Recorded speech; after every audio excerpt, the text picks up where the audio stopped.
আজকে আমরা ইসলামিক আদবগুলো মেনে চলি না বিদায় আমরা বহুভাবে ফিতনার শিকার হয়ে যাচ্ছি। আমরা ফিতনায় পড়ে যাচ্ছি শুধু ইসলামিক আদব রক্ষা না করার কারণে। যদি ফিতনা ধরেন মহিলা সংক্রান্ত হয়, তাহলে আমরা কেন ইসলামিক আদব মানি না? এখানে কোন ফিতনায় পতিত হই? যে ইসলাম আমাদেরকে শিক্ষা দিয়েছে যে মহিলাদেরকে বলা হয়েছে তোমরা নাকি সুরে কোনো পুরুষের সাথে কথা বলবা না এবং পর্দার আড়াল থেকে কথা বলবা, যদি বলতে হয় পর্দার আড়াল থেকে। কিন্তু আমরা যখন এই আদবটা নিলাম না, তখন আজকে অধিকাংশ মানুষ এই নারী সংক্রান্ত ফিতনায় জড়িয়ে গেছে। সম্পদের ফিতনা কি? আমাদেরকে বলা হয়েছে যেটা হালাল সেটা গ্রহণ করো, হারামের দিকে যেও না। তা আমরা যখন ইসলামিক এই আদব নিলাম না, তখন আমরা অধিকাংশ মানুষ সম্পদের ফিতনায় পতিত হয়েছে।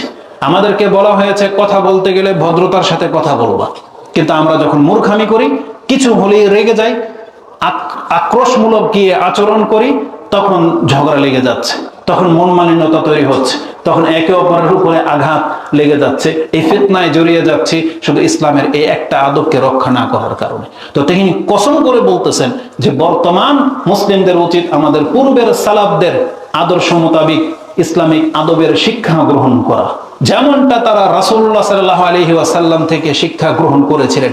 কিভাবে খেতে হবে, বসতে হবে, কথা বলতে হবে। কত সাহাবী তো আছে ইসলামিক এই আদব শিক্ষা পাওয়ার কারণে ইসলামে গ্রহণ করে নিয়েছেন। সালমান ফারসি সম্ভবত তিনি বলেন, যখন আমি প্রথম ইসলাম আমার অন্তরে ঢুকে যায়, এই কথাগুলো শুনে আমি যখন দেখলাম রাসূলুল্লাহ সাল্লাল্লাহু আলাইহি ওয়াসাল্লামকে মানুষ ঘিরে রেখেছে, তখন আমি উকি মেরে দেখলাম তার চেহারাটা এবং ভাবলাম যে এটা কোনো মিথ্যকের চেহারা হইতে পারে না।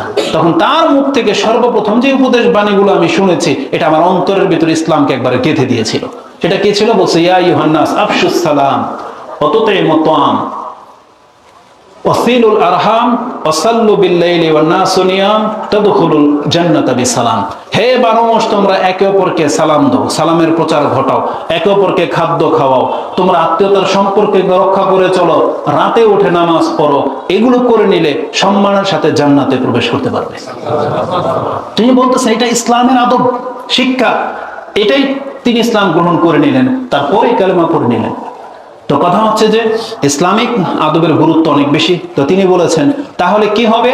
আমরা বহু ফিতনাকে প্রতিহত করতে পারবো। দ্বিতীয় উপকার হবে, তাদের মতো দিন প্রতিষ্ঠা করা সম্ভব হবে।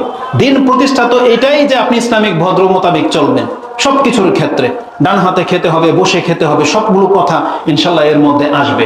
এবং তৃতীয় ফায়দা হলো, তিনি বলেছেন তাহলে সম্মানিত হওয়া এটা আপনি স্পষ্টভাবে প্রত্যক্ষ করতে পারবেন।